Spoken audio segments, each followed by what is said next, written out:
मासूम बच्चे की गला दबाकर हत्या कर शव नदी में फेंकने वाला आरोपी पुलिस की गोली से हुआ घायल। मुठभेड़ में आरोपी के पैर में लगी गोली। डीसीपी साउथ दीपेंद्र नाथ चौधरी ने बताया कि ये सूचना बर्रा इंस्पेक्टर को मिली कि घटना में शामिल अभियुक्त भागने की फिराक में है और रेलवे स्टेशन जाने की संभावना है। इस सूचना पर आर मोड़ और 2 अन्य स्थानों पर चेकिंग शुरू की गई। अर्रा मोड़ के पास एक व्यक्ति आता हुआ दिखाई दिया, जिसको रोकने की कोशिश की गई।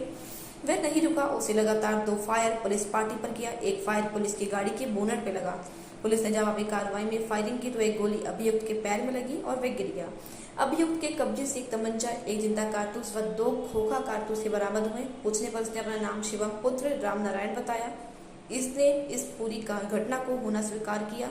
अभियुक्त को उपचार के लिए हैलट अस्पताल भेजा गया, जहां पर उसका उपचार चल रहा है। प्रकरण में चूंकि जो आयुष था उसकी हत्या हुई है, इसने गला दबाकर हत्या का कारण बताया है। फिर भी पोस्टमार्टम रिपोर्ट आने पर हत्या के सही कारणों का पता चल पाएगा। कल दिनांक 24/10/2025 को दिन में लगभग 3 बजे थाना बर्रा को 112 के माध्यम से सूचना प्राप्त हुई कि हरदेव नगर मोहल्ले का रहने वाला आयुष सोनकर लापता है। इस सूचना पर थाना बर्रा की टीमें सक्रिय हुई और उन्होंने 3 टीमें इसके लिए गठित की और लगातार सीसीटीवी फुटेज को देखना शुरू किया।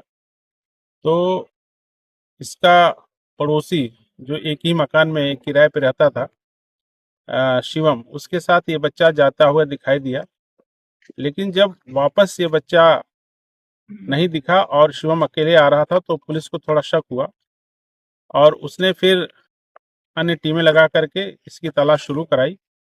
बाद में लगभग शाम को लगभग 8 बजे इस बच्चे की डेड बॉडी बाहर की तरफ पांडू नदी में उसके प्रवाह में मिली और इस सूचना पर सभी उच्चाधिकारियों ने घटनास्थल का निरीक्षण किया था। फोरेंसिक की टीम भी आई थी। उसके पश्चात उसके परिजनों को सूचना दी गई। परिजनों के माध्यम से फिर उनके साथ शव को पोस्टमार्टम के लिए मॉर्चरी भेजा गया था, लेकिन अभियुक्त उस समय नहीं मिल पाया था। अभियुक्त की तलाश के लिए लगातार इंस्पेक्टर बर्रा और उनकी टीमें सक्रिय थीं।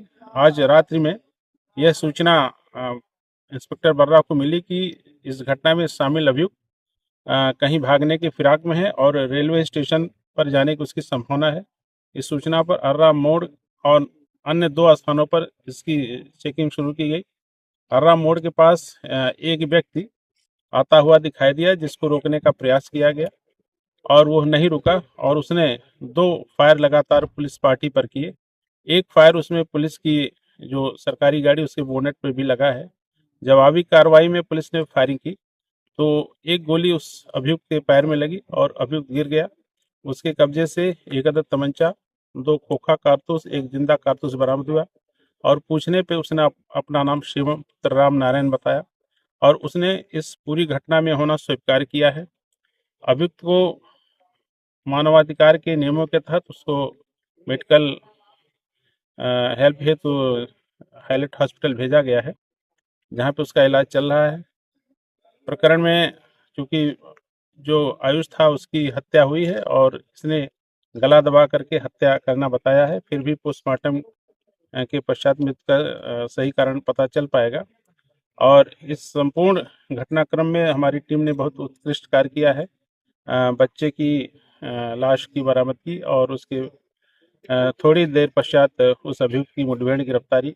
इसके लिए इंस्पेक्टर बर्रा, एसीपी नौबस्ता, एडीसीपी साहब का विशेष प्रयास रहा है और इंस्पेक्टर बर्रा की टीम की इसके लिए भरपूर प्रशंसा की जाती है।